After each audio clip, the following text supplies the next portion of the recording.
그럼 지금부터 새 정부에서의 한강하구의 중립지역의 평화적 활용 방안의 전략에 대한 세션을 시작하겠습니다. 포럼에 오늘 이렇게 많은 분들이 참석해 주신 데서 감사드리고요. 특히 그 접경지역 시군에서도 참석해 주셨기 때문에 감사의 말씀을 드리겠습니다. 오늘 진행은 발제다 두 분의 발표와 네 분의 전문가 토론과 의견 수렴, 질의응답 순으로 진행토록 하겠습니다. 오늘 주제에 걸맞는 저명하신 국내외 인사들이 많이 참석해 주셨습니다.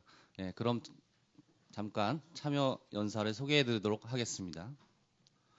먼저 발표자 분을 소개해 드리겠습니다. 이스라엘 하이파 대학교의 글린 세겔 교수님 소개해 드립니다. 정말 먼 곳에서 귀한 시간 내주셨습니다.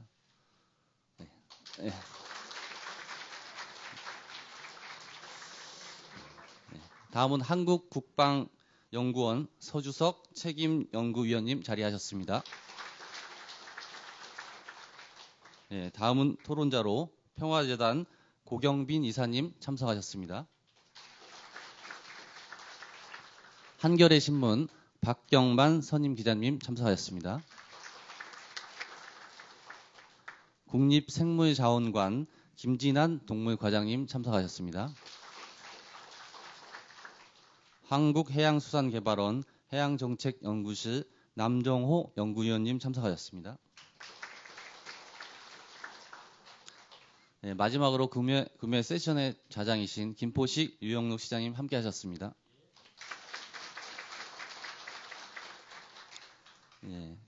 그럼 지금부터 그 좌장이신 시장님께서 본격적으로 포럼을 시작하도록 하겠습니다. 오늘 새 정부가 출범하겠어 한강하구 중립지역의 평화적 활용 전략에 대해서 그 해외 석학 또 대한민국을 대표하는 그 전문가들을 모시고 오늘 이 세션을 진행하고자 합니다. 사실 그 이명박 박근혜 정부 거의 9년 동안은 그 남북 관계가 닫혀 있었습니다. 굉장히 어려움을 겪었는데 지난 5월 10일 날 문재인 대통령 취임하시고 새 정부가 출범하고 지금 청와대의 각종 수석 비서관들 또 안보실장 정책실장들이 지금 임명이 됐습니다. 또 내각은 잘 아시는 바와 같이 국무총리가 지금 오늘 뉴스 인준 받았나요? 국회에서?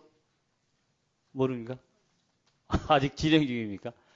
그리고 이제 각 장관들이 임명이 됐습니다. 그래서 아마 새 정부에서 특별히 이 남북 관계 관련해서는 큰 변화가 있을 거라고 예상이 됩니다. 특히 대한민국 김포시가 위치한 곳은 어떻든 1953년 우리가 정정협정 맺을 때 유일하게 이 지역은 비무장지대, 즉 DMZ이 아닙니다.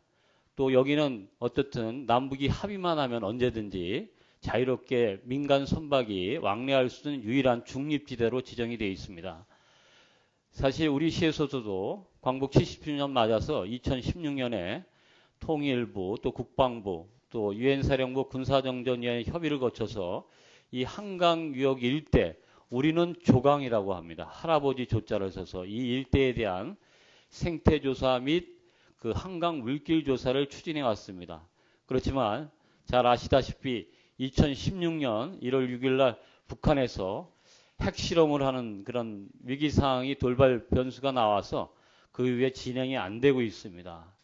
향후에 아마 문재인 정부가 들어서서 이런 관계가 남북 관계가 원만하게 추진된다면 아마 우리 김포시가 추진한 이런 사업도 저희는 잘 추진될 거라고 봅니다. 그래서 오늘 이런 전략적 측면에서 이스라엘 그 하이파 대학의 글렌 세겔 교수님, 이 글렌 세겔 교수님은 지금 그 중동의 홍해, 여기는 이스라엘, 또 이집트, 또 사우디아라비아, 그 다음에 요르단이 접해 있는 4개군의 4개 국가의 그 평화, 그 홍해를 평화 지역으로 지금 추진해온 사업 결과를 아마 오늘 발표해 주실 거고, 또 우리 서주석 박사님은 지금 국방연구원의 책임연구원으로 계십니다. 아마 언론에서 차기 아마 입각의 유력한 분으로 계속 거명이 되고 있습니다. 또 우리 한강 유역에 대한 어떻든 이 중립지대에 대한 그 다방면의 지식을 갖고 계시고 또 노무현 대통령 때 또 NSC 에서도 큰 역할을 하셨고 또 통일정책안보 그 수석비서관도 지내셨습니다. 아마 그래서 두 분께서 오늘 주제 발표를 20분씩 해주시고 네 분의 토론자께서 아마 토론을 진행해 주실 겁니다. 그래서 총 90분의 시간을 갖고 오늘 이 새 정부에서의 한강하고 중립지역 평화적 활용 전략에 대해서 각계의 전문가를 모시고 진행을 하겠습니다.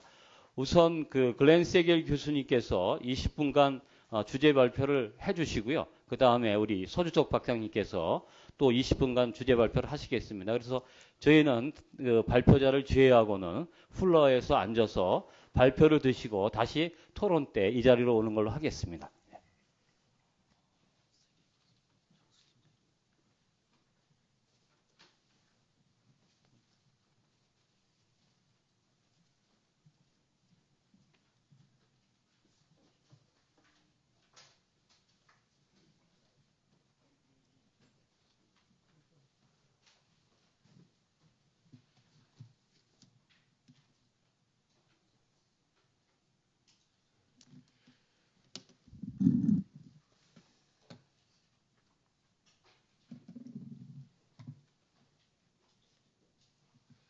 Thank you very much. It's a great honor and a great pleasure to be here today, my first time in Korea, and indeed to present to this audience on a topic which is very important for both your country and for my country.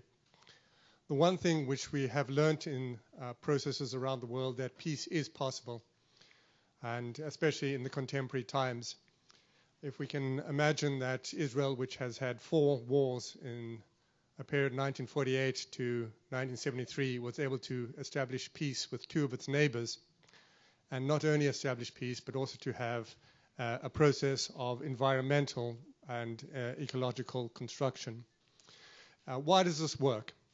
Well, first of all, the concept is borderless, that the moment you have peace, people, technology, goods, services move from one side to another side as if it doesn't exist. The border is man-made. And the cross-border dialogue is helped by nature's system or the environment. 2 days ago, I visited the Han River Estuary as a guest of Gimpo City, and I think what I'm going to present today is an example of how we in Israel worked very close with a neighboring state, Jordan, to establish a marine peace park between the 2 countries. The first peace process established in 1977, 1979 was with Egypt. It's a very long border, but it's not maritime. So the importance is the second peace process, which was with Jordan in 1994. And this was a very courageous peace process between the 2 leaders. Over here, you can actually see our leader, Prime Minister Rabin, who was actually assassinated afterwards for having achieved the peace process, assassinated by an Israeli citizen who did not believe in it. The King of Jordan then, who is the father of the current King of Jordan, and President Bill Clinton, who was very instrumental in assisting the peace process. This is what the border looks like. So we have Jordan, which is a very, very long border. And I'm going to talk about the situation over here, the binational marine peace park between 2 cities, 2 countries over here. The Red Sea geography is divided into 3 sections. So we actually have the land section, the mountain section, and the water section. The water section is the one I'm actually going to be speaking about today because it has a commercial value, which means that there's a lot of pollution, a lot of industry, a lot of sea-going vegetables, and a lot of sewerage coming out of the cities. So each city was already working in its own right to try and establish some form of ecological and environment which was adjacent to that. But there's also the second part of that. It's called the Gulf of Aqaba, which is 4 countries meet in a space of 41 kilometers of land border. So if you can just think about each country having to coordinate at the government level, national level, at the city level, at the commercial level, the tourist level. Every week there are meetings between thousands of people. There's also the demographic, people. There are 2 cities right next to each other. The one, which is the Israeli side, Eilat, which has around 50,000 people, and the other side is Aqaba, which is a Jordanian which has 86,000. However, during the tourist season, this number doubles. And the tourists themselves are an issue for the environment because they do not understand, they haven't been educated on how to actually protect the sea reefs. This is the area over here, 41 kilometers of water, which has been created as a binational marine peace park bordering 4 different countries: Egypt, Israel, Jordan, and down here, Saudi Arabia. The main basis of the treaty is between Jordan and Israel because of the 2 cities, Eilat and Aqaba. Egypt over here is very much desert. There's no population, there's no cities there, but it is a nature reserve as well.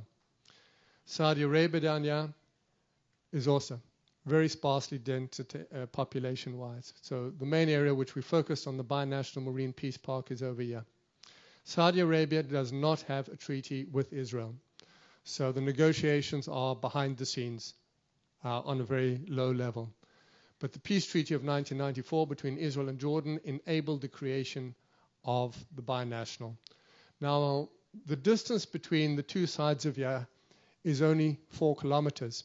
So if we think under international law, both countries, Israel and Jordan, have 100% of rights to both sides, to the entire area of waterway here.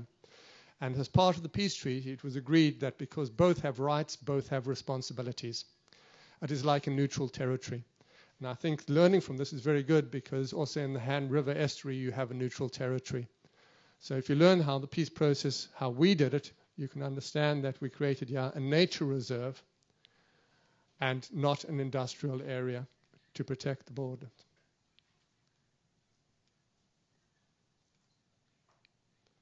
Okay, the peace process started in 1994, but the peace process was very much just a piece of paper. It wasn't actually looking in terms of the practical areas of it. The 2 leaders met together on the Red Sea. So they said, this is our initiative. We are not going to send deputies. We're not going to send the Americans as a negotiator. The 2 leaders met, discussed, looked at the issues, and agreed from the outset that they would have to actually move forward.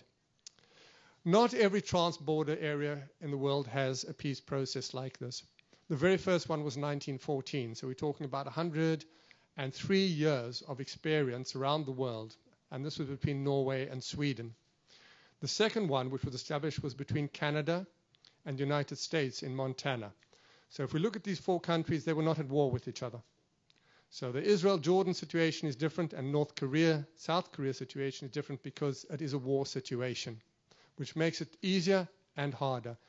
It makes it easier because once peace is established, you're using the neutral area for both purposes, and the neutral area is for tourist environment and ecology. It is not to exploit it for natural resources. It makes it harder because you have to reach that stage in the first place because you're at war. So you have to agree that anyone entering the zone is for peaceful purposes. And this is done first with fishermen. The fishermen are at sea. They do not land on land, so they're not conquering, they're not occupying, they're not invading, they're not attacking. All they're doing is sailing in the water and catching fish. And this builds confidence, it builds trust. And this takes a few years, and you realize that the confidence and trust is the process which you go forward. Important to note is environmental protection. If both sides agree to environment protection, you can actually achieve it on a low level between 2 cities before the peace process starts. If you have sewage going into the rivers, if sewage into the sea, then both sides can actually work to prevent the sewage and the pollution without a peace process. And the same for fishing. It can be a bottom-up approach at the same time as a top-down approach. This is how we look at it from the aerial view from a satellite. So you can actually see the rivers which flow into the area there as well. And over here you can see the coral reef. Now, if there's pollution in the area over here, even let's say, for example, dirt or oil pollution, it will all flow into this narrow area. So it was very important to look at environment protection as a starting point. Who were the stakeholders involved in this? Well, it was the 2 countries, Israel and Jordan. There was also the United States Agency for International Development. the Israel National Parks Authority, which is a non-political, the Ministry of Environmental Protection, as well as academia, Inter-University Institute for Marine Sciences. And on the Jordanian side as well, the participation was led by Economic Special Zone Authority and the Jordanian Marine Science Association. So if you're looking at all of these stakeholders, there is no mention of military whatsoever. The military were taken out of the process, and it became an emphasis on environment, ecology, tourism, and so forth. The two cities began to benefit straight away, tourism.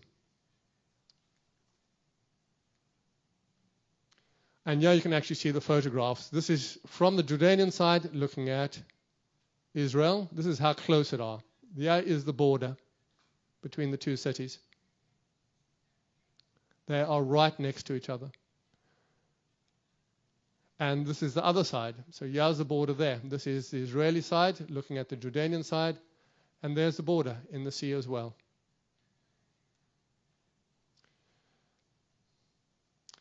We can see what happened beforehand. This was damage done to the coral, both by pollution, both by divers, and by ships. It was already available on the surface. The first thing which had to be done was to gather data. So the process actually was involved with university research, water circulation, mapping, life cycles, the impact of diving, boating, fishing, the links between this and the water economic systems. This is the aquatic life as well was being damaged. The planning stage involved American participation as the negotiator. And this was very much also again on the low level. So it was the American ambassador to Jordan who visited and invited people from the province, the governorate of Aqaba, to come to the United States to be trained on how to do the process. A concept paper was prepared to see how both sides would actually benefit from it. And this was the process that I was involved in writing the concept paper 20 years ago. And how we could actually work together on the low level. We have set up an underwater observatory where we invited scientists and city officials from the Jordanian side to come over to our side without any visas. So this was even at the time of the negotiation of the peace process. We said, we do not ask you to take visas.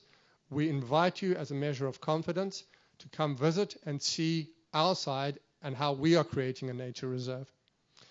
And very shortly afterwards, this was actually set down as joint goals of what we should actually do. So the economic side, sustainable economic development was very, very important, because if both cities could actually benefit economically, this would boost tourism, and as a certain percentage of the taxation from the tourism would go back into the system to help develop it even further. So it would become a cycle of the tourism would fund the development of the marine park, so we would not have to turn to central government or to American funding to actually assist us. And this is how the process began to move forward. And also to identify further needs, because the process itself was an initial process of which we did not know how far it would actually go and what the development would be. The setting up, we went to the United States, both Israelis and Jordanians, to the Florida Key National Marine Sanctuary, which is in the south, and Glacier, which is a joint Canada and United States project, to learn from them, to learn from the experience that they've had for over 70 years of peace parks. And then we set up our own one. And we also invited other countries in the region for the first international conference. So we invited Yemen, Oman, Egypt, Djibouti, Eritrea, Israel. We also invited NGOs and others. So we made this into a very much a national, multinational, multi-participatory process in addition to government and throughout the region. So everybody would have a stakeholder forward. We set up an independent NGO, EcoPeace, which was joint between the two countries. So in other words, it was registered as an international organization, and we began to demarcate territories involved. And we brought in experts from the United States to help us. The national efforts, in addition to the joint park, both countries developed nature reserves next to the marine park on the land. So in other words, this would actually prevent further pollution from the land. So Jordan set up a marine park, and also 7 kilometers inland into the hinterland became a nature reserve in addition to the marine park. So they were setting up their own land. Israel also did this for nature conservation, and this was 4-kilometer marine protected belt as well. So if you're looking at what was initially just a sea-based around the coast, we're now talking about, in terms of square kilometers of land, which is a nature reserve, you're talking about 400 square kilometers of nature reserve, of which there would be no construction. It would only be involved as a nature reserve, but very important also, it would be tourism. And all levels of tourism. So it could be a camping park, hiking, as well as 3, 4, 5-star hotels on all levels. The multinational part was coming in from the Middle East Cooperation Project of the U.S. Agency for International Development, and they only funded the first 3 years. So in 1997 to 2000 was American funded to start the process off, and after that, from 2000 onwards, for the last 17 years, it has been funded by itself. So this was just the initial process. There was management, an entire management structure was set up. And when we're talking about American funding, we were only talking about $2 million. That's all it was. And most of that was involved in terms of training. The organizational part was the most important. So relationship development had to go beyond the initial people involved. It also had to involve educating university students who would become the managers of the next generation. We realized initially that many projects worldwide fail because the people who start it get old, retire, and the people who come after them have not taken part in the process, and therefore the project is only one generation. So both sides, we realized that from the start, we would have to educate managers at all levels to move the process forward. So relationship development was very important. And the long-term goals were identified already 20 years ago. And those were development of coordinated management and the educational outreach program and the monitoring and research program. As part of this, 3 ships were bought belonging to both countries in the eventuality of oil spillages from commercial vehicles. So we bought 3 ships, and the funding was both of our countries. And quite sadly, after the first 2 years, there was an oil spill from an Egyptian ship. And the 3 ships worked very well successfully to clean up the oil spill. Data sharing was very important, training, and also community outreach. We decided that the very first beach cleaning exercise would be done by high school students as volunteers. So once a week, the high school students from both cities met, and for the very first time, we're talking about age 13 to age 17, people were meeting at age 13 to 17 other people who before that were their enemies. So we were also building up a long-term peace process from teenagers onwards through the Marine Peace Park. There was visions, joint efforts, and both sides had slightly different visions in terms of what was to be needed, and we reconciled it. In 2001, we looked back. So we were looking back at a 5-year period, and we showed this is 70% of the corals were alive and 30 dead. And in 2001, after 5 years, the situation was reversed, 30% live and 70. So we'd actually changed the whole situation within a period of 5 years in terms of ecological balance. However, what I've told you so far sounds great, it sounds exciting, but there were problems. So I'm not going to say that the picture was so good and so successful that there were not problems. There were imbalances.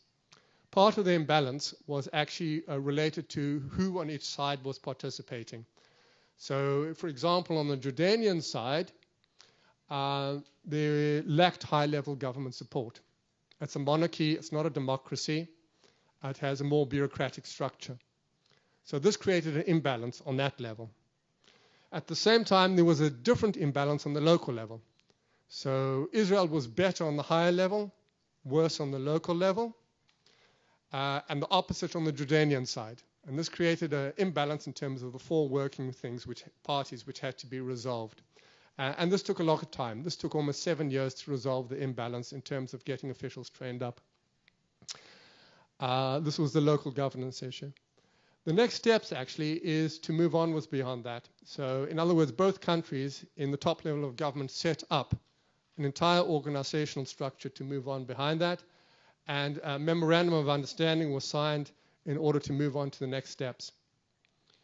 As part of the next steps, the entire issue has been slowed down slightly because of regional tensions due to terrorism, Islamic State, and so forth. But in terms of the next steps, there are other agreements which have been signed. The oil spill, the purchase of the ships, the emergency system in terms across the Gulf of Eilat, which includes Saudi Arabia, and so on. Another next step was involving the United States on a bilateral level to actually provide inter-university collaboration. In addition to that, other projects have actually emerged from this, and that's the Dead Sea, Red Sea desalination and hydroelectric scheme, which is moving all the way across the entire Israel-Jordan border. So the success in one area of marine cooperation, beyond 41 kilometers, has now moved to success on 3 other marine projects along a 400-kilometer border, which includes hydroelectric, because the Dead Sea over here is 400 meters below sea level. So pumping water from sea level downwards generates electricity. And it will also allow desalination in terms of agricultural purposes. So the one project has developed and has moved forward to develop other projects. That's that one.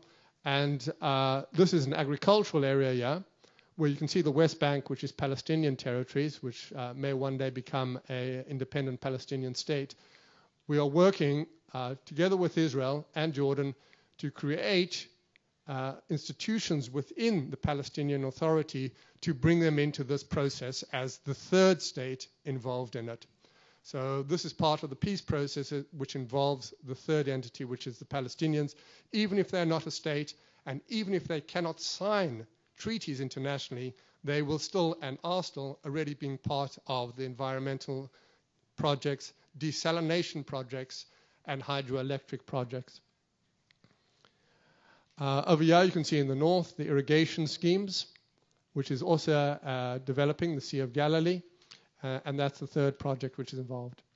Looking at the conclusions, we can say the environment problems cannot be isolated from geopolitical, but frequently the environmental problems can be resolved before geopolitical, because there is a sharing of concerns, and being able to solve pollution, being able to solve environment and ecological are often easier to solve than political, because both sides have a willingness to do so, irregardless of ideology, philosophy, or politics.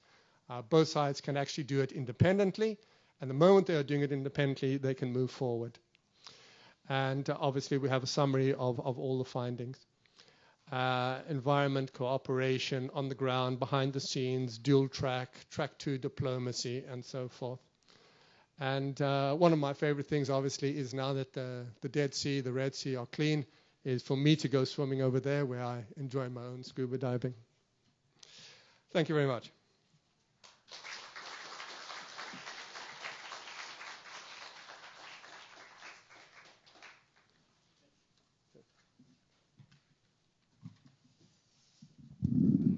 예, 글렌 세겔 교수님께서 아주 정확하게 시간을 지켜주셨습니다. 아주 많은 양의 그 평화 해양공원에 대해서 설명을 주셨고, 또 이스라엘과 요르단 간의 그간의 성과에 대해서 말씀을 주셨습니다. 다음은 우리 서 박사님의 두 번째 주제 발표를 듣겠습니다.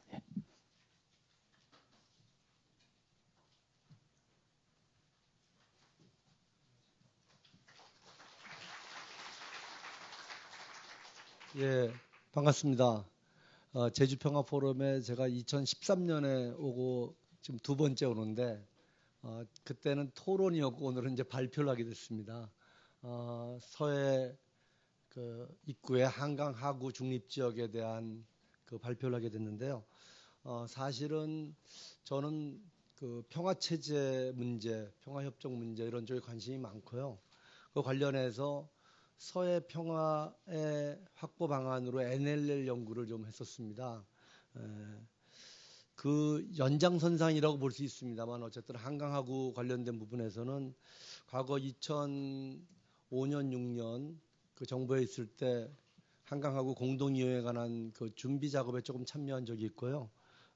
이번에 이 발표를 준비하면서 이것저것 저도 참 많이 배웠습니다. 근데 다행히 오늘 토론자 분들께서 워낙 쟁쟁하신 분들이라서 제가 어떻게 보면은 좀 서론적인 그 발표를 해드리면 토론자님들께서 아주 강론 수준에서 세부적인 말씀들을 많이 해주실 것 같습니다. 말씀을 드리겠습니다.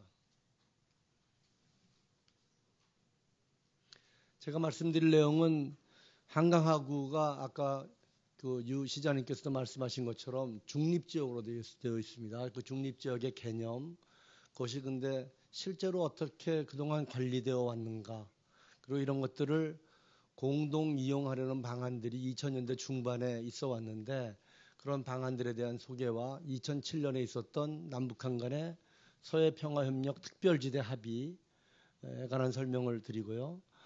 문재인 정부가 이제 이번 달에 출범했습니다만 새 정부의 대북 정책과 한강하구의 평화적 활용의 방안들이 어떤 것들이 있을 것인가에 대한 설명, 그리고 그런 것들을 과연 어떻게 정말 실행해 나갈 것인가, 그리고 특히 오늘 이제 이 주최 스폰서이신 김포와 관련된 이 접경지의 평화적인 활용, 이런 것들을 같이 보는 이런 순서로 제가 말씀을 드리겠습니다.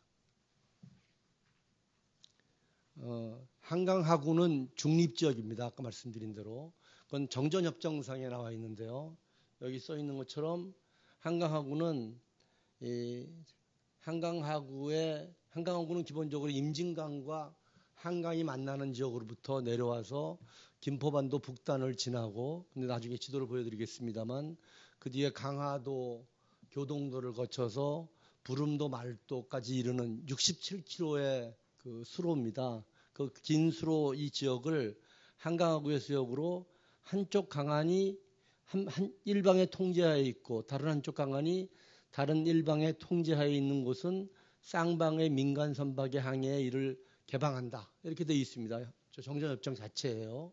1조 5항에 나와 있습니다. 그리고 쌍방 민간 선박이 항행함에 있어서 자기 측의 군사 통제하에 있는 육지에 배를 대는 것은 제한받지 않는다고 해서 남쪽에서 출항을 해서 남쪽으로 그냥 그 남쪽 강안에 닿는 것은 정전협정상의 자유항행이다 인정되도록 되어 있습니다. 이게 정전협정상에 나오는 지도인데요. 아까 말씀드렸던 이게 임진강이고 이제 한강입니다. 임진강 한강이 만나는 지역부터 시작해서 이 김포반도 북단을 지나서 이 강화도 교동도를 지나서 여기 부름도 말도에 이르는 이 지역까지가 이제 정전협정상에 나오는 그런 한강하구의 지도고요. 요 한강하구 이 지역들은 전부 다 중립지역으로 민간 선박은 자유항행하도록 규정되어 있습니다. 그리고 정전협정 첨부된 지도상에 이런 점선이 표시되어 있는데 이 점선은 어떤 경계선을 의미하는 것이 아니라 과거에 있었던 경기도와 황해도의 도계선입니다. 근데 그걸 그냥 참고로 표시한 것이고 어쨌든 이 지역 일대는 모두 중립지역이 되도록 되어 있습니다. 그리고 전체적인 모습으로는 지상에는 이제 DMZ가 있죠. 이게 정전협정에서 설정된 곳입니다. 그리고 한강하구 지역 67km 지역에는 이렇게 중립지역이 설정되어 있습니다. 지상에 있는 이 비무장지대도 물론 비무장하게 돼 있죠. 근데 비무장지대는 자유이용, 자유통행을 못하게 돼 있습니다. 다 막혀 있죠. 근데 한강하구 지역은 특별히 자유항행이 민간의 경우에 허용된 그런 지역이고요.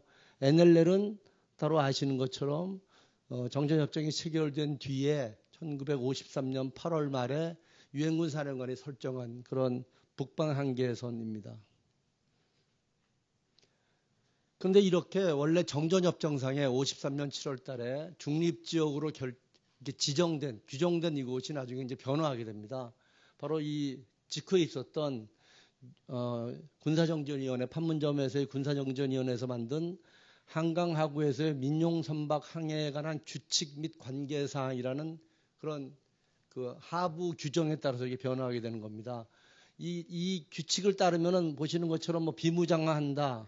그리고 이 비무장지대에 들어가는 것처럼 어쨌든 한강하구 지역에도 이 비무장지대 적용하는 규칙이 적용되지만 민간인이 여기는 들어갈 수 있다. 이 사항에 이런 내용이 나오고요.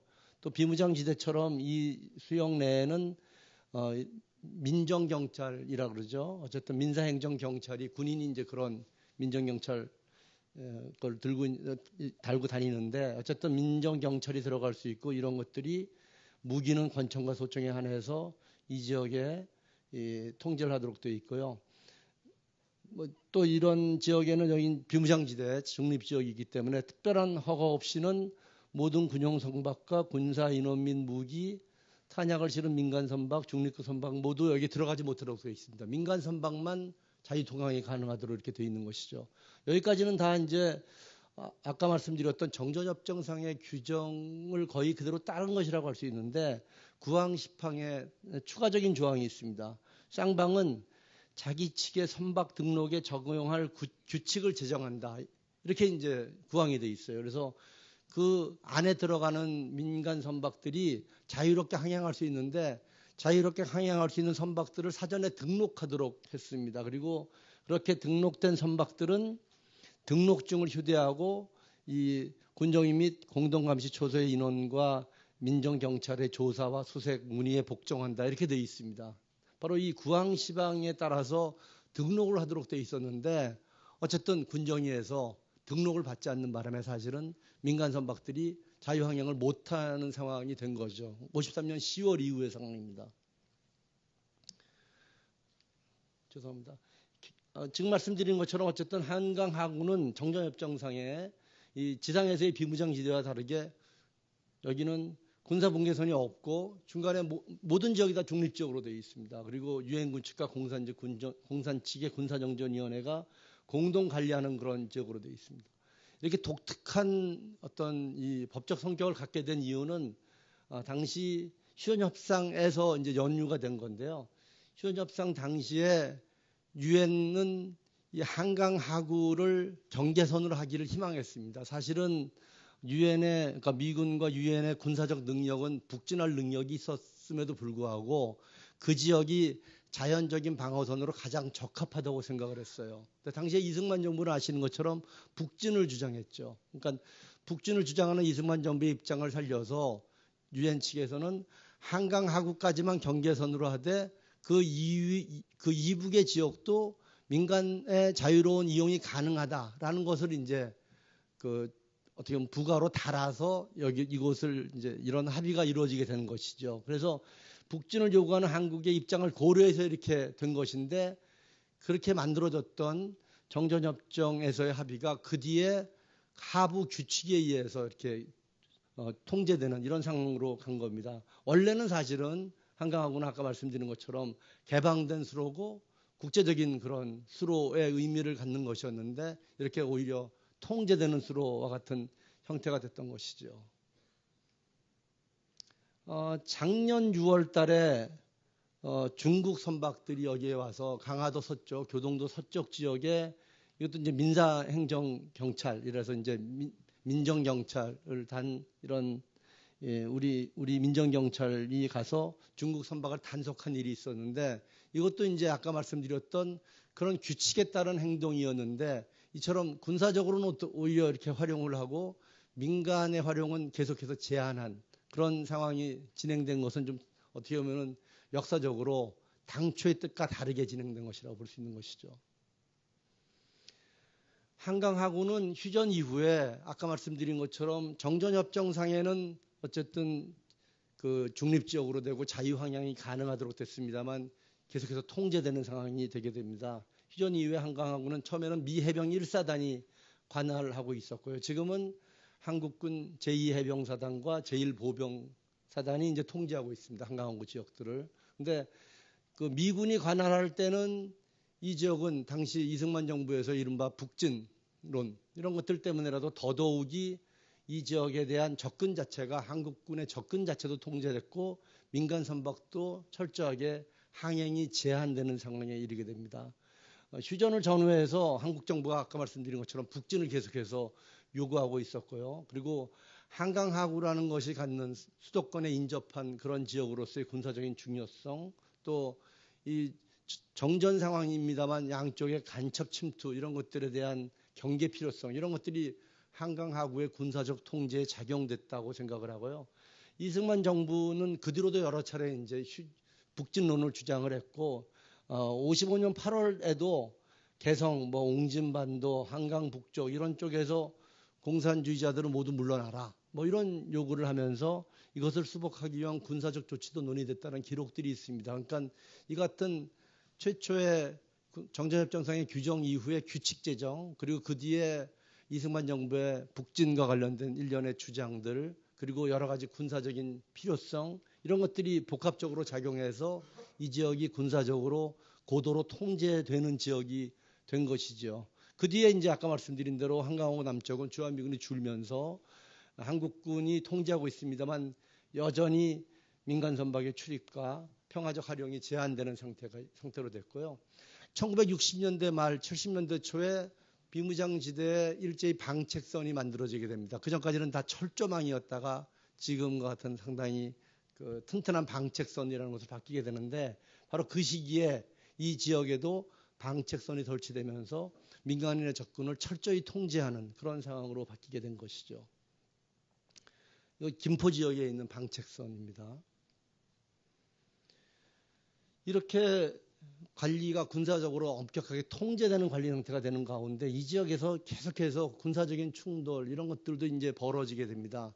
뭐 NLL을 포함한 서해 수역에서도 계속적인 뭐 충돌, 침범 같은 게 있었습니다만 중립지역이라고 했던 한강하고도 마찬가지 상황이었던 것이죠.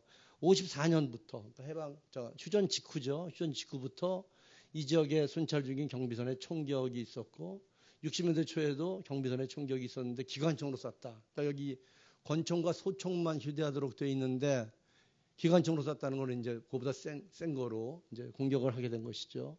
군용기가 유엔군 측 군용기가 한강 하구를 넘어가다가 강제 착륙된 사건도 있었고요.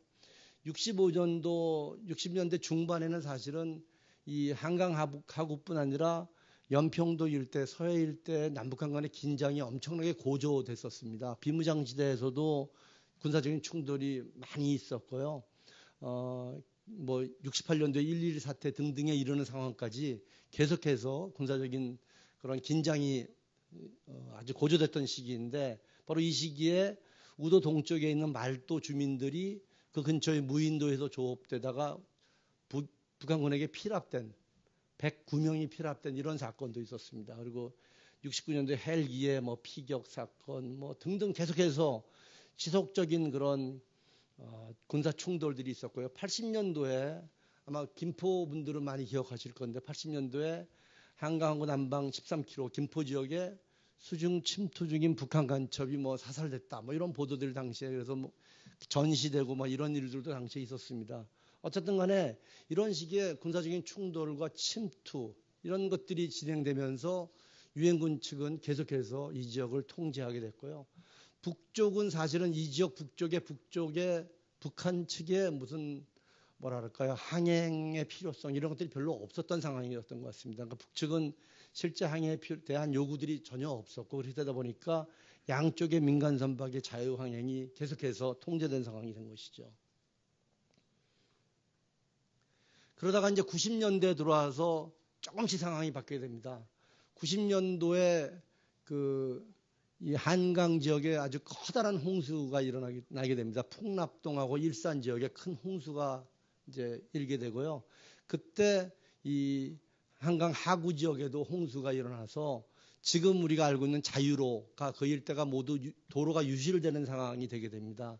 그 유실된 도로를 복구하고 지금 만들어진 자유로를 그때 건설하기 위해서 군에서 이 지역을 통제하고 있었기 때문에 육군의 자유로 사업단과 민간업체가 이 도로 건설을 위해서 준설선이 한강하구를 통과하도록 군사정전위에 요청을 하게 되고요.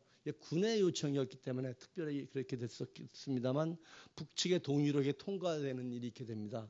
아마도 민간 선박이 통항을 실제로 한 사례는 이게 유일한 사례라고 볼 수 있겠습니다. 그 뒤에 2000년대 들어와서 남북 정상회담이 2000년도에 있었고요. 그렇게 되면서 여러 단체들이 한강하구는 원래 중립지대로 이건 자유항행을 할 수 있는 곳이니까 항행을 하겠다라는 여러 가지 행사들을 벌였었습니다만 실제로는 대부분 성공하지 못했고요. 한강하구에 진입을 본격적으로 한 경우는 없습니다. 2005년부터 7년까지 한강하구 평화의 배 띄우기라는 그런 단체에서 선박 운행을 3년간 시도를 했는데 실제로는 원래는 올라가도록 돼 있었는데 들어가지 못했고요. 어로 한계선을 넘어서 이 한강하구 지역에 못 들어가고 한 50m 정도 들어가고 나왔다 그렇습니다. 그러니까 어쨌든 한강하구 중립지역의 자유항행을 위한 그런 노력들이 대부분 실패를 했죠. 그런 상황에서 이제 2000년대 중반에 남북 간의 관계가 진행되면서 2006년 4월 달에 남북 장관급 회담에서 통일부가 한강하구의 공동 이용 방안을 제안하게 됩니다. 그 전에 이제 전사로서 서해 평화 이런 것들이 계속 연평해전 등등으로 위협을 받다 보니까 2004년에 남북 장성급 군사회담에서 서해상에서의 초보적 군사 실력 구축 조치라는 것이 합의되게 됩니다. 그래서 양쪽 간에 매일 아침마다 국제상선 공용망으로 통신을 서로 해서 우리가 여기 있다는 걸 알려주는 그런 초보적인 신뢰 구축 조치가 합의되게 되고요. 그 뒤에 2005년도에 북한의 김정일 국방위원장에게 우리 통일부 장관이 공동어로라는 것을 했으면 좋겠다라는 제안도 했었고 2006년도에 해수부 장관이 국제해상평화공원을 건설하자 이런 제안도 했었습니다만 이런 것들의 연장선상에서 2006년 4월에 제19차 남북 장관급 회담에서 우리 통일부 장관이 이 지역 한강하구에 대단한 양의 몇십 년 동안 준설을 못했으니까요. 이 골재들이 이렇게 매장돼 있고 이 골재들의 일부만 채취하더라도 수도권 골재 사용량의 20년에서 60년을 사용할 수 있다. 이런 얘기를 하면서 이제 남북기 윈윈하는 사업 방식으로 제안을 했고요. 그것이 결국 남북경제협력 추진위원회에서 받아들여져서 군사적 보장 조치가 취해지는 대로 추진하기로 했습니다만 그 뒤에 북한의 장거리 미사일 발사, 1차 핵실험 등등으로 이행은 되지 못한 상황이 되게 됩니다. 당시에 해수부에서 얘기했던 국제해양평화공원 주장이고요. 이게 이제 골재 채취 사진인데 어쨌든 이런 제안들이 있었고 합의도 일정하게 이루어졌습니다만 이행이 못된 상황이 되게 되는 거죠. 그러다가 2006년 10월 달에 제2차 남북 정상회담에서 남북한 간의 이 문제를 전체적으로 푸는 방법으로서 한강하구 공동이용을 포함한 서해 평화협력 특별지대라는 것에 설치에 합의되게 됩니다. 여러분들 아마 많이 기억하실 겁니다. 이 합의에 따르면 이 NLL 지역에 공동어로 수역과 공동어로 구역과 평화 수역을 설정하고요. 또 해상평화공원도 만들고 또 해주항도 공동 개발해서 이용하고 동시에 이 한강하구 지역을 공동으로 이용하자라는 합의를 당시에 했습니다. 그래서 이 합의에 따라서 이제 후속 협의들이 그 뒤에도 계속 이어졌죠. 그 이어진 여러 가지 협의, 1차 남북 총리회담에서 서해평화협력 특별지대 추진위원회라는 걸 만들기로 했고요. 그리고 그 뒤에 서해평화협력 특별지대 추진위원회 회의를 통해서 한강하구와 관련된 이 소위를 만들고 이 소위의 구체적인 작업들을 2008년 상반기에 현지조사, 사업 착수, 상설기구 설치 및 환경영향평가 이런 것들을 하기로 했는데 이게 이제 2007년 12월 달에 합의였습니다만 2008년 1월 달에 다음 정부 이명박 정부의 인수위원회에서 이것을 중단시키면서 합의가 이행이 안 된 상태로 가게 됩니다. 당시에 이 한강하구 부분은 사실은 가장 아마 이행이 가까웠던 그런 것이었다고 할 수 있는데요. 이 서해평화협력 특별지대 관련된 합의 중에 힘들었던 부분들이 물론 있었습니다. 이 공동어로 구역과 평화수역 설정과 관련된 부분인데요. 이게 북한에 뭐 NLL이 있고 북한에 개선이 있고 뭐 이런 문제들이 있어서 우리가 아시는 것처럼 이런 등거리 등면적에 처음엔 등거리 등면적이다. 나중에 등면적 안에 이 공동어로구역안을 냈는데 북한도 안 받고 하면서 이 부분에서 NLL 수역에서는 일정한 합의가 이루어지긴 곤란한 상황이었습니다만 아마도 한강하고 부분에서는 아까 말씀드린 대로 합의와 이행이 가장 근접했던 상황이었는데 전체적으로 중단되면서 이행이 안 되게 된 것이죠. 새 정부가 들어왔습니다. 새 정부는 문재인 정부의 여러 가지 공약들이 있는데 별로 공개는 됐습니다만 주목이 안 된 것들이 이제 어쨌든 더불어 평화로운 한반도로 가겠다고 하면서 그중에 평화정착과 남북 하나의 시장 그리고 더불어 사는 민주사회라고 해서 과거보다 좀 더 인권과 민주의 가치를 강조한 대북 정책을 이제 추진하려고 하고 있습니다. 그리고 북한에 대한 협력을 통한 변화와 국민과의 소통을 강조하고 있죠. 자세히 안 보이겠습니다만 어쨌든 이 평화 통일과 관련된 합의 여러 가지 공약 등을 통해서 이 접경 지역의 개발과 관련된 접경 지역 평화 관련된 합의들을 진행하고 있습니다. 한반도 신경제 지도라는 것을 얘기하고 있고요. 동시에 이 접경 지역을 발전시키자는 이런 구상들이 있습니다. 그래서 이런 것들을 가지고 새로운 정부는 남북 관계가 진전되면 좀 더 적극적으로 이 문제를 풀 의지가 분명히 있는 것 같습니다. 이제 문제는 이제 어떻게 남북 관계가 개선되고 진전될 것인가 하는 것이 이제 문제라고 할 수 있는 것이죠. 기본적으로 아마도 이 문제가 이제 풀리기 위해서는 남북 교류가 재개되고 진전이 돼야 되겠죠. 그리고 현재 14정상선언, 6.15 남북공동선언 이런 것들에 대한 이행 부분에 남북 간의 새로운 합의는 아직 안 돼 있습니다. 아마도 그 같은 여러 가지 기존의 합의들 또 특히 서해평화협력 특별지대 합의 같은 것에 대한 재협의가 있어야 될 것입니다. 그리고 그런 것들을 통해서 그때 그 전에 있었던 2007년에 있었던 서해평화협력 특별지대와 관련된 합의들 또 한강하고 공동이용에 대한 합의들이 다시 한번 새롭게 협의되고 어떻게 이것을 되살릴 것인가에 대한 남북 간의 협의가 있어야 될 것입니다. 그리고 남북 간의 일련의 군사회담을 통해서 군사적 긴장 하나가 합의되고 이행되게 될 경우에는 당초 이 지역이 원래 가능하도록 돼 있던 민간 선박의 출입 같은 것들도 이제 그때쯤 되면 검토가 가능할 것으로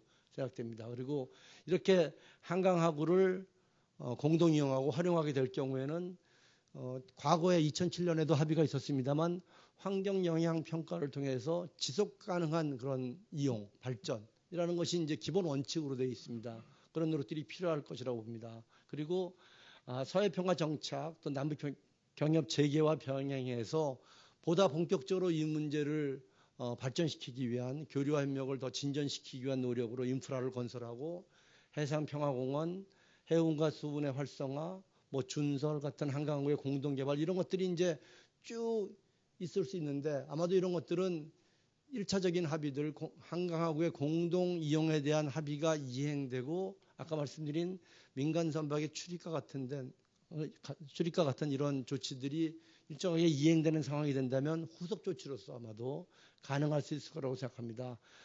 북한은 이 지역 일대 이제 개발구를 해주와 강령군 일대 개발구를 이제 목표로 하고 있습니다. 그리고 서해평화협력 특별지대 이미 해주항의 공동 개발에 합의한 바가 있죠. 그리고 당시에 여러 가지 아이디어로서 고속도로 연육교의 건설과 항만 건설, 여러 이런 수운 해운의 확대 이런 아이디어들이 있었습니다. 이런 것들을 가지고 장기적으로 이 문제가 풀리고 발전될 경우에는 NLL 일대가 평화의 바다가 될 가능성도 있고 아마도 한강하구가 그렇게 가는 곳에 아마도 가장 중요한 출발점이자 교두보가 될 수 있지 않을까 생각을 합니다.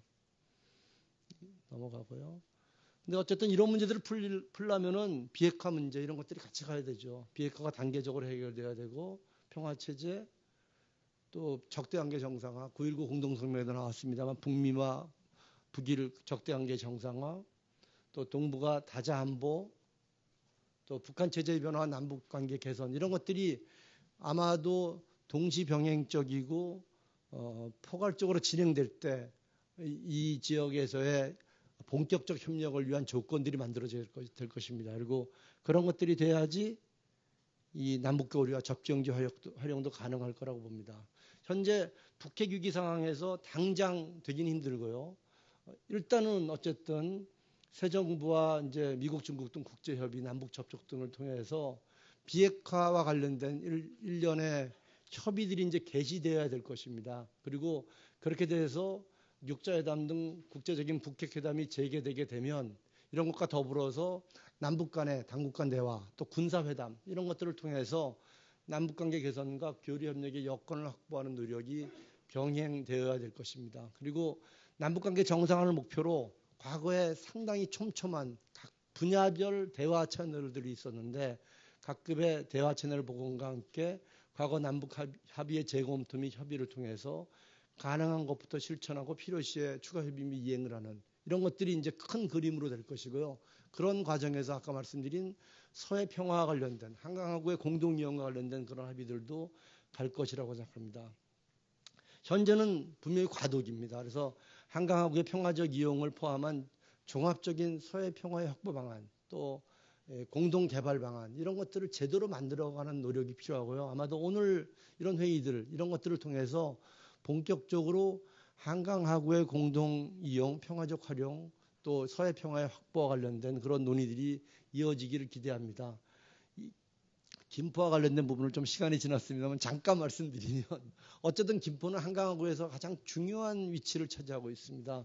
한강의 하류 지역에서 한강하고에 바로 이어져서 김포반도 북단이 한강하고의 중요한 지역이죠. 그리고 그 지역에는 대규모 습지와 갯벌들이 있습니다. 그리고 아마도 이 지역에서 한강하구에서의 어업과 항행이 가능해지고 또 그를 통한 수운, 토사준솔 같은 공동 이용을 할 경우에 직접적인 효과를 볼 수 있는 곳이 김포라고 생각합니다. 또 이 지역은 아까 습지 말씀을 드렸습니다만 시암리 습지라는 대규모 습지가 있고요. 유도라고 하는 아까 시장님도 점심 때 말씀을 하셨는데 18만 제곱미터의 아주 큰 섬이 있습니다. 무인도입니다만 어쨌든 이런 습지보호와 함께 생태환경 관광의 가능성이 무척 큽니다. 이 지역의 철조망들이 2008년부터 제거가 논의됐는데 실제로 2012년, 10년, 11년 이후에 중단이 됐었습니다. 그 수상 감시 장비가 좀 미비돼서 중단됐다가 다시 지금 이제 철거가 시작됐는데 어쨌든 이렇게 해서 철조망이 철거되게 되면 접근성도 강화될 것입니다. 그리고 이 지역의 고속도로와 연육교가 개통될 경우에 교류와 교통의 어떤 요지로 갈 수도 있습니다. 저는 이런 것들이 아마도 남북 접경 지역, 이 한강하고 이 지역이 남북 간의 공동 교류와 공동 이용, 공동 발전에 어떻게 보면은 정말 교두보 역할을 할 수 있을 거라고 생각을 합니다. 김포, 이제 이 지역의 어업은 지금 못 하고 있습니다. 어업과 관련된 부분이고요. 여러 습지들, 철책, 제거 이런 것들을 통해서 새로운 가능성이 있다고 보고요. 김포의 애기봉에서 보면 북한의 개성 남단이 보입니다. 바로 앞에 이렇게 둥그렇게 나와 있고 이게 이제 한강하고 지역인데요. 정말 가깝습니다. 그러니까 바로 이런 지역을 정말 공동으로 활용하고 개발할 수 있으면 공동의 번영에 또 평화의 증진에 크게 기여할 것이라고 생각합니다. 이상 발표를 마치겠습니다.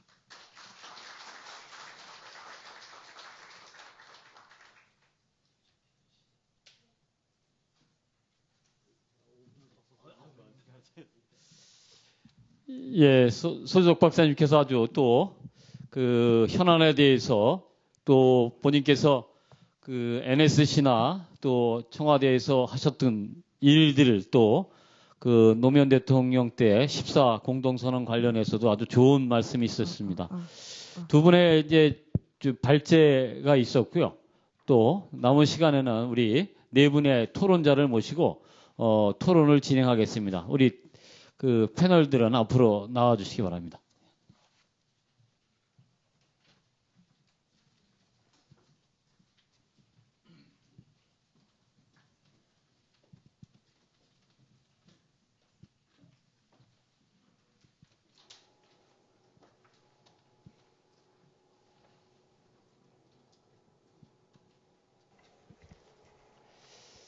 예, 잘들 들으셨죠? 예, 아유, 아주 두 분께서 우리 글렌 세겔 교수님은 어떻든 그 이스라엘과 요르단 간의 그 정상들을 그 만나서 어떻든 그 홍해에 아큐바 그 평화 그 해양공원을 만든 사례를 가지고 좀 발제를 해주셨고요. 이게 시사하는 측면이 많이 있습니다. 어떻든 우리가 이스라엘과 요르단도 굉장히 그 반목이 심한 국가였는데 어떻든 그 협의를 통해서 이런 좋은 그 평화적 해결을 했고 또 거기서 관광 생태 또 환경까지 모으는 그런 역할을 해주신 거를 발제를 해주셨고요. 또 우리 소수석 박사님께서는 어쨌든 본인께서 그동안 하신 일들에 대해서 또 향후 문재인 정부 들어서서 이 남북 관계에 대한 그 비전들도 아울러 말씀을 주셨습니다. 그래서 이런 부분에 대해서 네 분의 토론자를 모시고 토론을 하는 걸로 하겠습니다. 먼저 첫 번째로는 우리 고경빈 그 평화자된 이사님의 토론이 있겠습니다.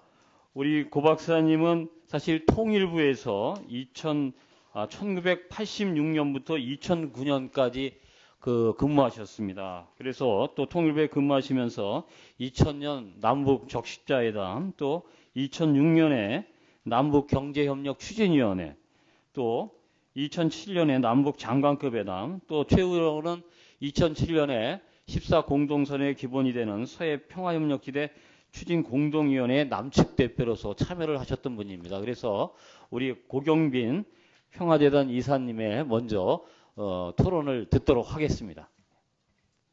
반갑습니다. 이렇게 귀한 자리에 참석하게 해주셔서 대단히 감사드립니다. 한강 하구 중립 지역의 평화적 이용 사업, 이거는 한반도의 평화 정착을 위한 사업이죠. 다시 말해서 평화 사업으로서 의미를 가져야 합니다. 북한의 핵 문제가 해결되고 한반도의 공고한 평화가 정착된 이후에나 가능한 사업이라면 지금 우리가 이렇게 특별히 이 한강하구 평화 사업을 고려할 필요성은 좀 반감된다고 생각합니다. 금강산 관광하고 개성공단 사업도 역시 평화를 만드는 사업이었습니다.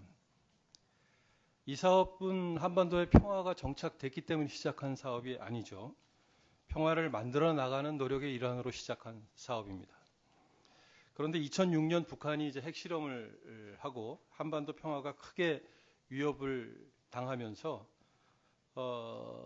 위기를 맞았었습니다만 그때에도 평화를 만드는 노력은 중단할 수 없다는 그런 차원에서 지속했던 사업이고요. 그 당시에도 북한이 핵실험으로 인한 대북 제재가 유엔에서 결정이 됐습니다만 유엔 대북 제재도 합법적인 사업으로 인정을 해서 추진했던 사업입니다. 그런데 이제 2009년 금강산 관광이 중단되고 2010년 남북 교역이 중단되고 또 2016년 개성공단이 이제 폐쇄됐는데 이런 것들은 북한의 계속되는 반복되는 도발에 대응하기 위한 강력한 대응 조치였다 하더라도 그 이후에 북한의 도발은 멈추지 않았습니다. 어떻게 보면 평화를 만드는 그런 중요한 수단만 포기한 꼴이 됐습니다. 우리의 대북 정책이 실패했다는 것은 북한에 대해서 협력 정책을 취하든 또는 압박 정책을 취하든 북한을 개과천선시키는데 실패했다고 생각해서는 안 됩니다. 우리가 실패한 것은 남북 간에 구조적으로 있는 적대 관계를 바꾸지 못한 그런 점에서 찾아야 하죠. 이런 적대 구조를 그대로 두는 한 우리가 북한을 일시적으로 달랜다거나 또는 일시적으로 겁을 줘서 북한의 행동 변화를 끌어내려고 하는 것은 대단히 큰 그 낭비고 또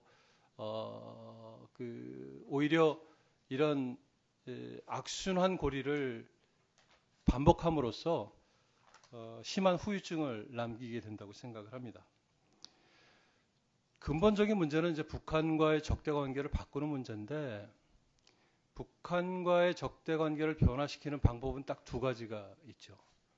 하나는 북한이라는 적을 아예 없애버리는 겁니다. 두 번째는 적대 관계를 평화 관계로 바꾸는 일이죠. 그 두 방법 말고는 남북 간의 적대적 관계, 이 구조적인 관계를 바꿀 수 있는 방법이 없습니다. 그런데 북한을 아예 없애는 것은 전쟁을 각오를 해야죠. 우리들의 계산, 우리들의 판단은 분명합니다. 그 평화 사업을 통해서 점차 남북 관계를 비적대적인 관계로 바꿔 가야 합니다. 이런 점에서 한강 하구의 평화적 이용 사업은 우리가 지금 주목하고 연구할 필요가 있는 그런 사업이라고 생각하죠. 최근 이제 시국 상황으로 돌아와 보면요, 그 미국의 트럼프 대통령이 이제 취임하고 국제 정세가 이제 많이 그 요동을 치고 있습니다. 그 북한에 대한 정책도 지금 굉장히 유동적인데요. 최근에 미국이 북한에 보내는 메시지가 굉장히 혼란스럽습니다. 트럼프 대통령도 왔다 갔다 하고 트럼프 대통령과 그 참모들 간에도 메시지가 일정하지가 않은 그런 측면이 있지만 과거와 분명하게 달라진 점이 하나가 있습니다. 그거는 미국 외교에서 이제 북한 이슈가 상당히 중요한 정책 우선순위, 즉 중요한 현안이 됐다는 거죠.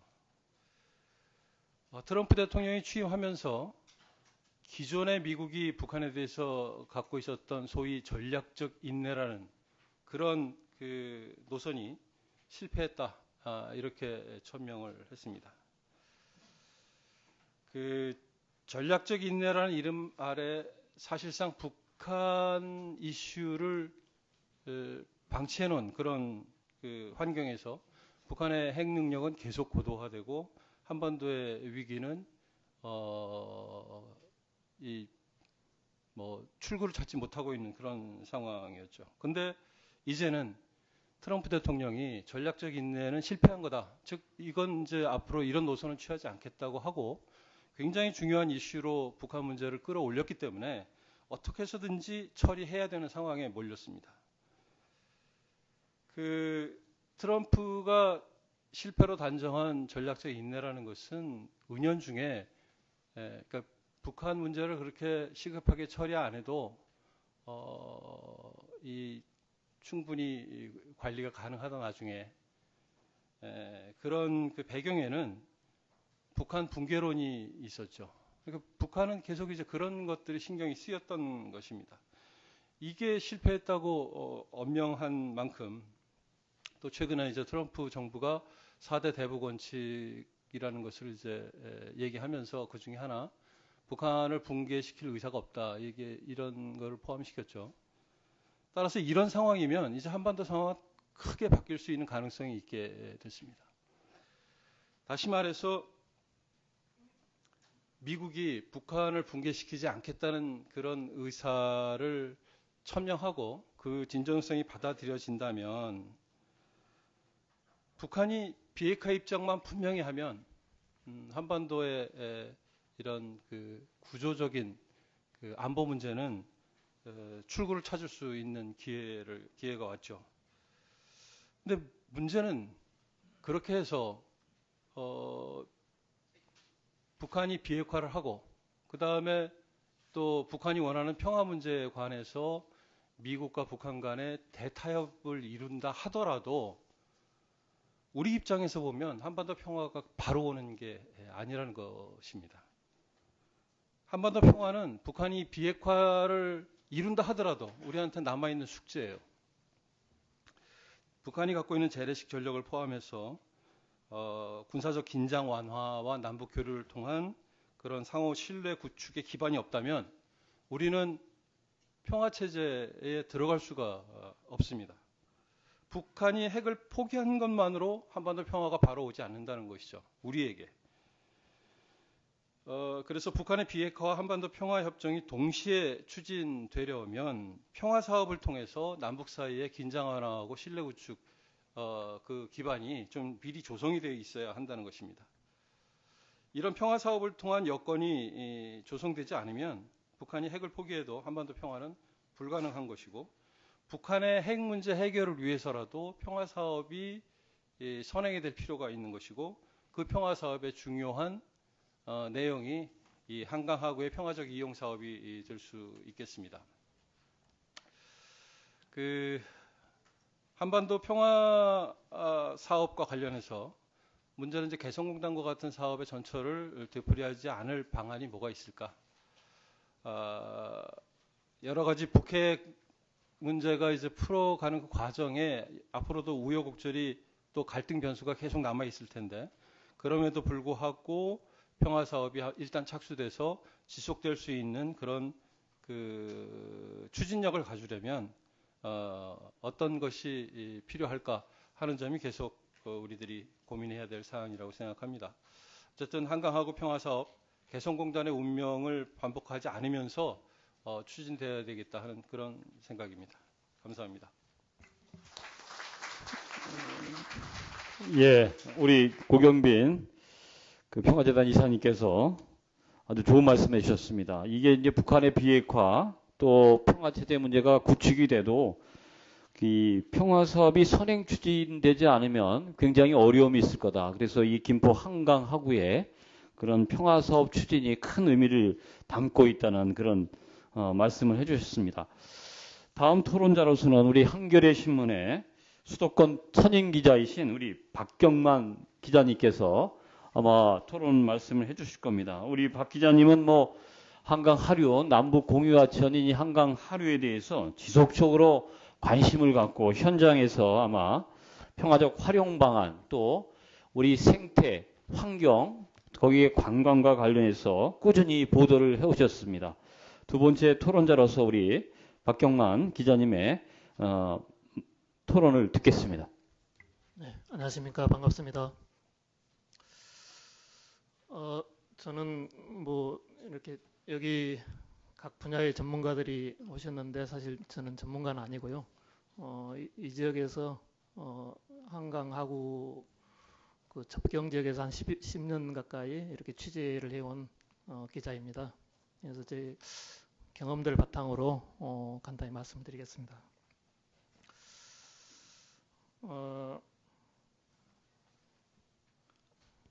지금 뭐 북한이 오늘도 뭐 미사일을 쏘고 이렇게 계속 긴장 국면이 계속 지속되고는 있지만은 아마 새 정부가 들어서면서 새로운 그런 민간 협력, 대북 접촉 승인이 이루어지고 인간 협력이 꾸준히 이제 진행되리라고 봅니다.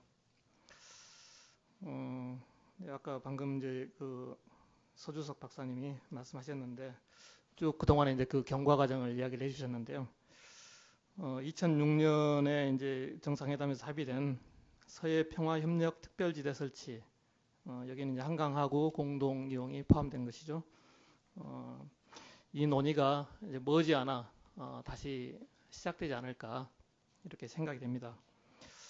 그리고 그 당시에 추진했던 그런 공동어로 구역이랄지 평화 수역 설정, 경제 특구 건설, 해주왕 활용 이런 부분들은 아직도 여전히 그 유효한 거 아닌가 이렇게 생각합니다. 그 첫 번째 단추로는 저는 이제 그 한강하고 중립지역 공동조사부터 시작해야 된다.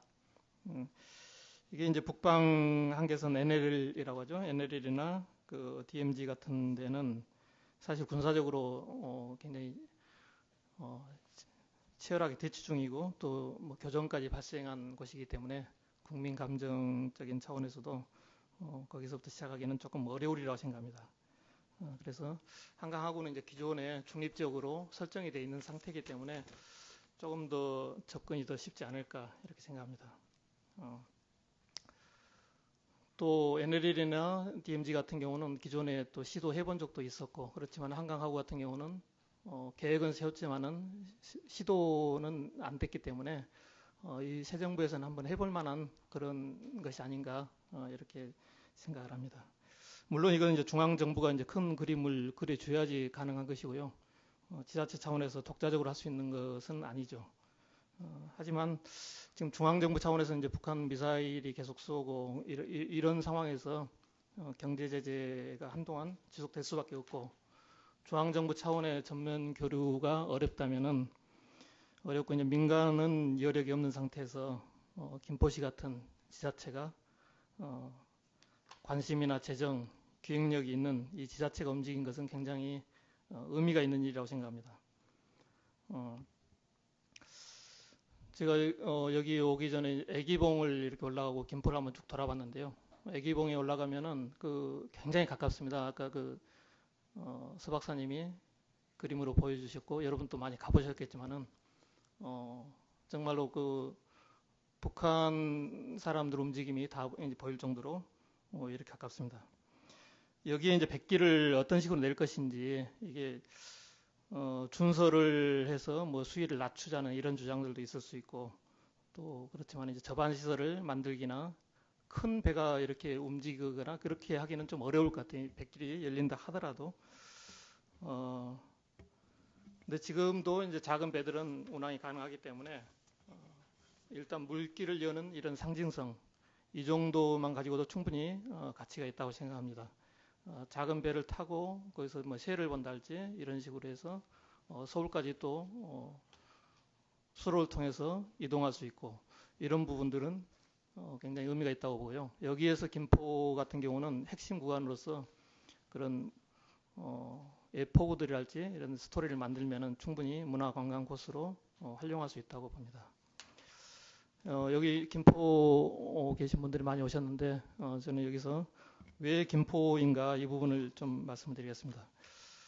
김포는 이제 저도 잘 몰랐는데 정명을 한 지 1260년이 됐다고 그러더라고요. 그래서 굉장히 유서 깊은 곳이고 한반도 최초 벼농사를 지은 곳이고 그래 한강하구의 핵심이라고 볼 수 있겠습니다. 그런데 사실 김포가 조금 위치가 애매합니다. 이게 그러니까 접경 도시라서 경기도 북부청이 관할이 돼야 되는데 이게 경기도가 한강 중심으로 이렇게 남북으로 나누다 보니까 김포시는 남부로 이렇게 속하게 됩니다.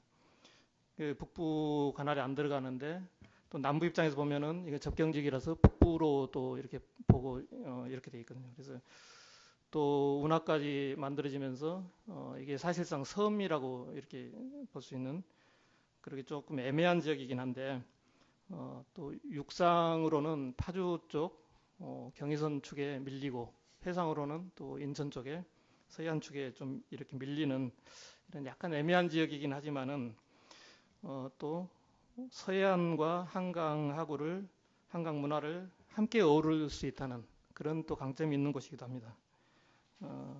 서울과 개성의 중간쯤에 위치를 하고 있고 고려와 조선시대 때도 중심은 아니지만은 그다지 외곽도 아니어서 나름대로 이런 문화와 자원들이 풍부하다고 볼 수 있습니다.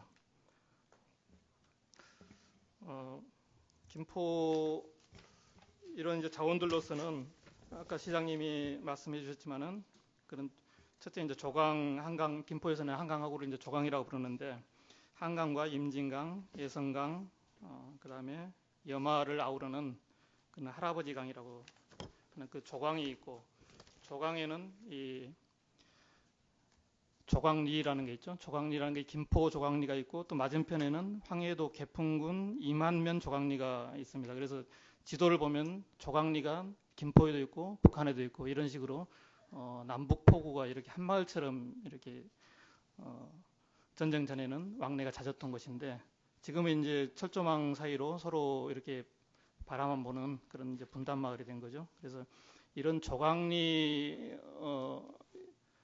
조광리랄지 그다음에 아까 말씀하신 유도 그다음에 그 조강 하구 일대에 있는 매화마름이랄지 저어세 서식지 또 애기봉 전망대 이런 그런 자원들을 기반으로 해서 이 조광리 일대를 평화특구 아까 그 홍해 해양 평화공원처럼 그런 평화특구를 만들면은 생태 자원조사와 남북 민간 선박 항행 이런 부분들 백길이 열리고 평화특구가 지정이 된다면은 남북 관계 개선에 획기적인 돌파구가 열리지 않을까 이렇게 기대를 해봅니다. 이상입니다.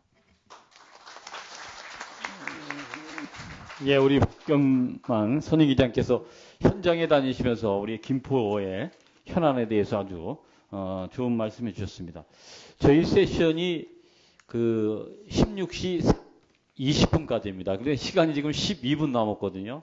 그래서 이제 두 분의 토론자가 계신데 먼저 우리 김진환 박사님 토론을 듣겠습니다. 뭐 김 박사님은 김포하고 깊은 인연이 있습니다. 우리 지금 현재 추진되고 있는 시내폴리스 사업에 대해서도 아마 심의를 좀 해주셨고요. 또 지금은 이제 국립생태자원관의 과장님으로 계십니다. 또 우리 이 한강 하구 일대 특히 저희 70년 동안 여기가 한 번도 생태조사나 지리조사를 못했습니다. 또 우리가 갖고 있는 유도 그 지금 18만 평방미터거든요. 한 우리 평수로 하면 한 5만 5천 평 되는 이 지역에 대한 또 굉장히 관심이 많이 있기 때문에 우리 김진환 박사님의 또 토론을 좀 듣도록 하겠습니다. 예, 소개 감사합니다. 저 국립생물자원관의 김진환입니다. 시간이 많이 없기 때문에 발표 관련한 토론 관련한 내용 자료를 좀 압축해서 말씀드리겠습니다. 제가 한강하구 중립지역의 활용에 대해서 생태적인 측면에서 말씀을 드리고자 하는데요. 제 얘기를 시작하기 전에 먼저 이 자리를 보고 제가 느낀 바를 먼저 말씀을 올리는 게 낫지 않을까 싶습니다. 제가 이제 여러 나라를 다니고 또 여러 지방 행정자치단체를 다니면서 이런 회의를 접할 때 모습하고 오늘 모습하고는 좀 약간 좀 다른 점이 있어서 상당히 고무적이다 이렇게 생각이 되는데요. 첫 번째는 접경 지역에 이해 당사자분들이 여기 많이 오셨고 멀리 제주도에서 하는데도 불구하고 그 다음에 김포시에 새롭게 공무원이 되신 분들 그러니까 앞으로 열심히 일하실 분들이 또 이 자리에 와 계시다는 점이 상당히 희망적이다라고 생각이 됩니다. 그리고 끝으로 제가 이즈미라는 곳이 있습니다. 생태관광으로 상당히 유명한 곳인데요. 자원은 다른 건 없습니다. 흑두루미 자원 하나 가지고 있는 곳인데 거기에서 국제 심포지움을 할 때 시장님께서 아침 9시부터 저녁 8시까지 시정은 팽개치고 그 회의장의 끝까지 처음부터 계속 앉아 계셨던 거를 본 기억이 있습니다. 그리고 순천시에서도 과거에는 순천만에 대해서 별로 신경을 안 쓰다가 새롭게 이제 시장님 오셔가지고 그런 회의를 할 때 계속 앉아 계셨던 기억이 있는데요. 그 세 가지가 오늘 유영혁 시장님께서도 이렇게 직접 아랫분께 뭐 좌장을 맡기지 않고 직접 좌장을 하시는 이런 모습을 보고 이 이슈에 대해서는 김포시와 그리고 시장님의 힘을 입어서 앞으로 잘 되지 않을까 이렇게 기대할 수 있다고 생각을 먼저 드리고 제가 말씀드리겠습니다. 일단 한강하구 지역은 많은 분들이 피상적으로 알고 계신데요. 저희도 마찬가지입니다. 연구를 하는 사람들도 피상적으로밖에 알 수 없는데 그 이유가 그 안에 들어갈 수가 없습니다. 제가 이제 81년부터 비무장지대 조사를 다니고 했는데요. 일반적으로 비무장지대 조사라고 하면 민통선 지역, CCG 지역 내에서 비무장지대 쳐다보고 하는 그런 조사가 대부분이었고요. 저희가 3년 전에 비로소 철원 지역의 OP 지역에서 비무장지대를 직접 들어갈 수 있는 기회가 있었습니다. 그래서 그런 아주 예외적인 경우를 빼놓고는 비무장지대를 조사한다는 건 상당히 어렵다. 그리고 불가능하다. 이렇게 평가할 수 있습니다. 그래서 이제 한강하구 지역을 볼 때에 하구라 하면 민물과 바닷물이 만나는 기수지역으로 평가하고 있고 전이지역이기 때문에 순환이 상당히 빠릅니다. 그래서 생물 다양성이 높고 그런 면으로 해서 여러 가지 가치를 둘 수 있는데요. 생태적인 가치라든지 또는 사회 경제학적인 가치까지 둘 수 있는데 현재는 이 조강지역, 한강하구 중립지역이 사회 경제적인 가치를 발휘하기에는 많은 제약이 있어 왔습니다. 그래서 그런 부분에서 저희가 접근을 해야 되는데 그 이전에 조사를 좀 먼저 해야 되지 않는가가 이제 제가 말씀드리고자 하는 겁니다. 그 이유 중에 하나가 지난 2010년도에 일본 나고야에서 생물다양성 협약을 논의하면서 전 국가가 나고야 의정서라는 거를 채택하게 됐습니다. 그 골자는 뭐냐면 과거에 지구상에 있는 생물 자원은 인류 전체의 공동 자산이다 이렇게 생각을 해가지고 누구나 쓸 수 있도록 그렇게 개념을 가졌습니다. 그래서 선진국은 자원이 많은 아프리카나 남미 국가에 가서 생물을 막 발굴해서 특허도 자기네 나라 특허를 내고 해서 소위 요즘 말하면 생물 해적지를 많이 했습니다. 근데 이런 것을 좀 막자. 그리고 생물 자원은 각 국가의 고유 자원이다 라는 논의가 시작됐고 그게 국가적으로 패러다임이 이제 정립이 됐습니다. 우리나라도 지난 5월 19일 날 98번째 98번째로 생물다양성 협약 나고야 의정서에 비준서를 제출을 했습니다. 그래서 앞으로 90일 정도 지난 8월 달이 되면 우리도 의정서 회원국이 되는데요. 그러면 이제 우리나라 생물 자원이 뭐가 있는지를 정확하게 알아내고 그 자원들을 가지고 연구를 꾸준히 해서 정말 보물을 찾아내야 됩니다.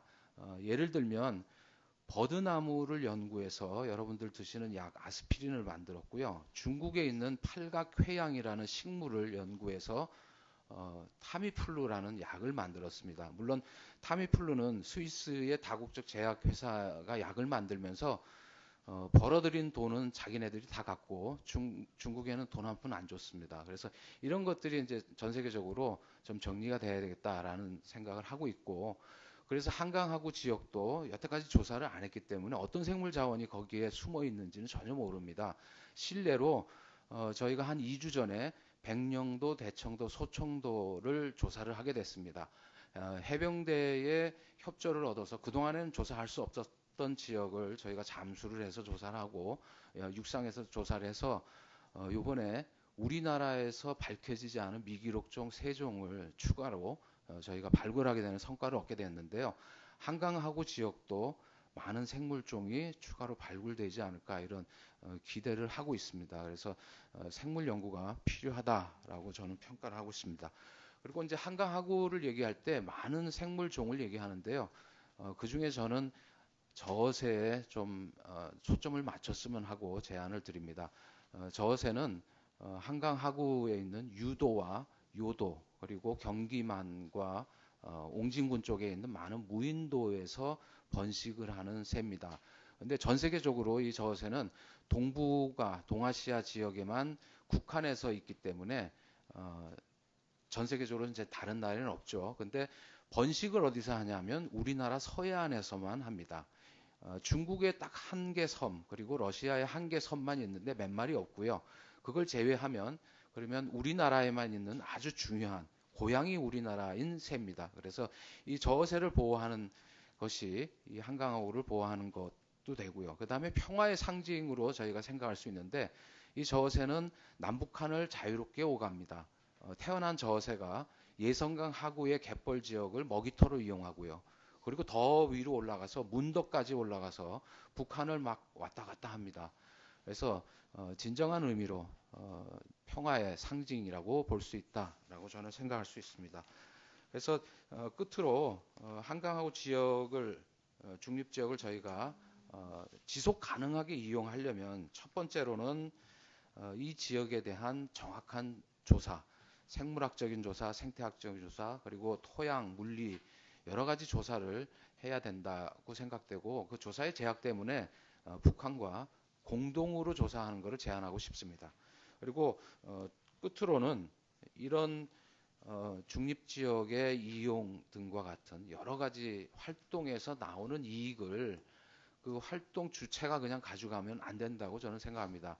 이 한강하구 지역 여러 가지 규제로 그동안 불편과 어려움을 겪었던 지역 주민들께 꼭 이익이 돌아갈 수 있도록 제도적으로 장치가 되어야 되겠다라고 저는 2가지를 제안 드리면서 제 말씀을 마치도록 하겠습니다. 고맙습니다. 예, 김준환 박사님 아주 좋은 말씀 주셨습니다. 특히 이 저어새를 매개로 해서 이 김포를 좀 평화로운 곳으로 만들어야겠다. 또 생물, 생태학, 또 물길 조사가 우선 남북한이 공동 조사 이런 제안을 해주셨습니다. 마지막 토론자로요. 우리 한국해양수산개발원의 남정호 박사님의 말씀을 듣겠습니다. 남 박사님은 하여튼 이 해양수산 관련해서 국내에서는 최고의 권위자십니다. 그래서 새 정부의 한강하고 그 중립지역 평화적 활용 전략에 대해서 마지막으로 우리 남정호 박사님의 토론을 듣도록 하겠습니다. 예, 반갑습니다. 제가 발언 시간 없을까 봐 조마조마했었는데요. 지금 시작하는 포함해서 가능하면 3분 내에 지금 알람을 맞춰놨습니다. 저한테는 좀 새롭습니다. 2004년부터 계속 서해 연안 지역 어떤 평화체제 구축이나 공동이용 활용 방안 연구를 쭉 하다가 2008년 이후부터는 제가 어떤 공개 석상에서 발표할 수 없어서 작년에 영어로 책을 써가지고 다른 나라 사람들이랑 이런 비슷한 유형의 그 해안 지역에 있는 13개 사례를 가지고 이렇게 책을 공동으로 이렇게 영어로 펴내고 그랬었는데 이런 날이 올 줄은 몰랐습니다. 근데 이제 김포시에서는 성견지문을 갖고 있었고 이미 거기에 맞춰가지고 이 제주 포럼은 꽤 오래전에 기획된 거지 않습니까? 근데 이미 거기에다 주제를 바뀔 줄 알고 혹시 하시는지 모르겠는데요. 일단 그 제가 토론 요지에는 중요한 키워드는 다 넣어 있으니까 따로 설명드리지는 않겠고요.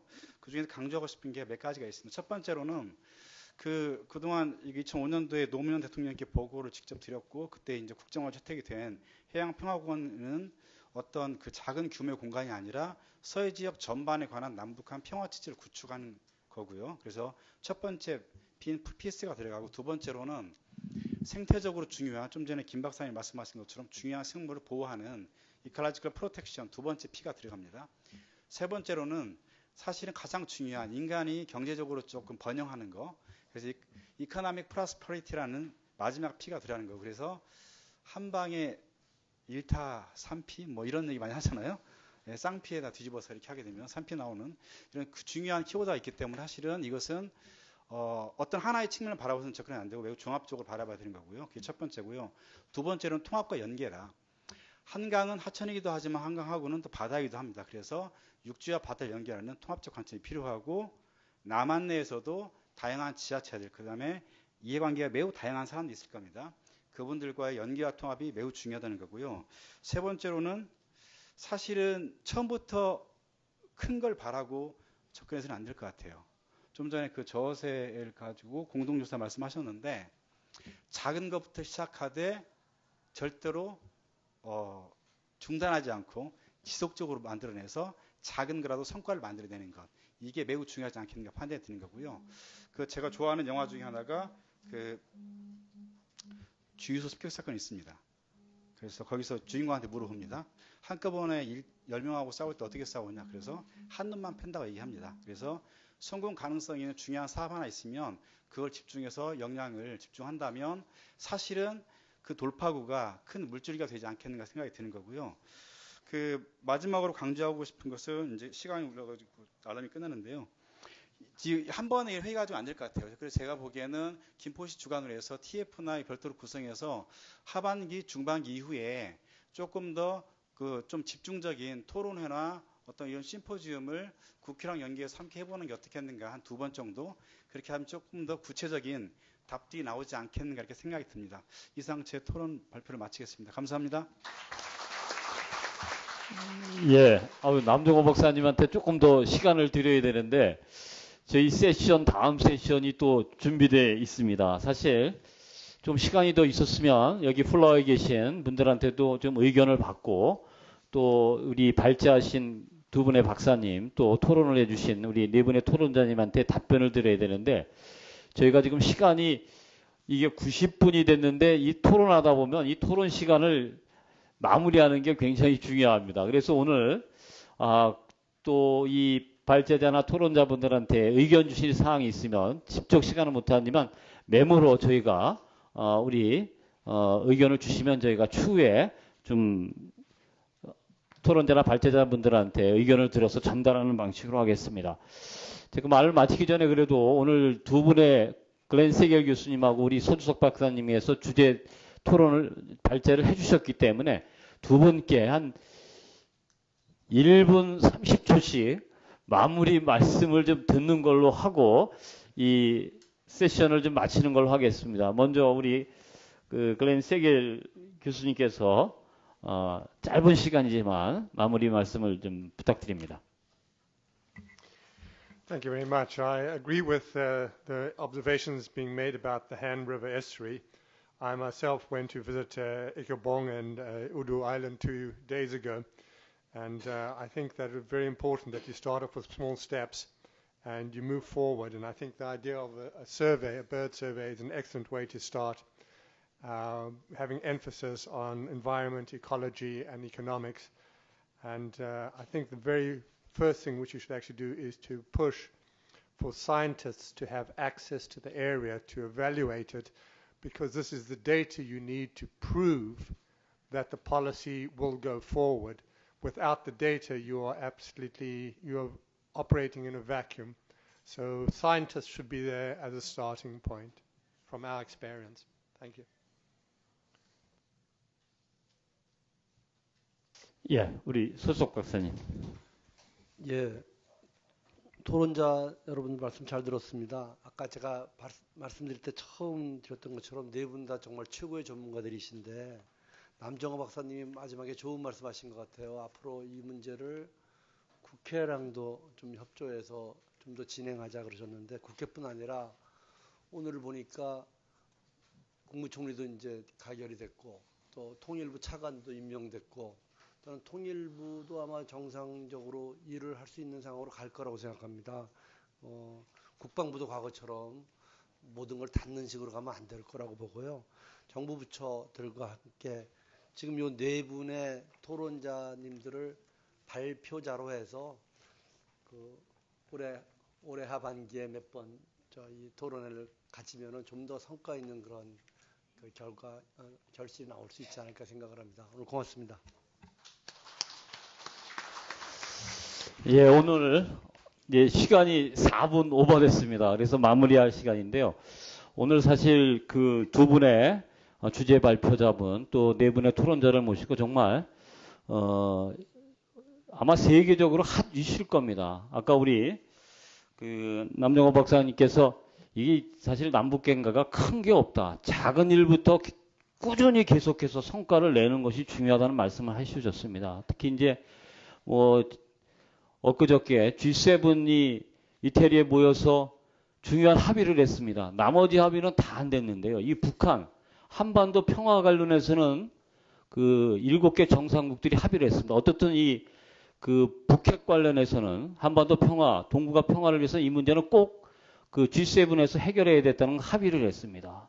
또 지금 현상적으로 또 새로운 정부 출범하고 나서 저는 가장 큰 이슈가 어떻든 이 한반도의 평화체제 유지하는 게 굉장히 중요한 역할을 한다고 봅니다. 그 기점에 바로 대한민국 김포시가 있고요. 또 오늘 두 분의 그 주제 발표자분들 또 네 분 토론자들이 아주 좋은 말씀을 해주셨습니다. 그래서 향후에 오늘 이 제주 포럼에서 한 번으로 끝나는 게 아니고 또 계속해서 우리 참여하신 분들 모든 도움을 받아서 저희가 후반기에도 하반기에도 이런 좋은 그 TF팀을 구성해서 또 중앙정부의 입장 또 우리 지방정부의 입장들을 좀 고루 포함한 그런 토론회를 한번 다시 김포에서 하는 걸로 하겠습니다. 오늘 이렇게 장시간 참여해 주신 우리 주제 발표자 분들 또 토론자분들께 고맙다는 말씀드리고요.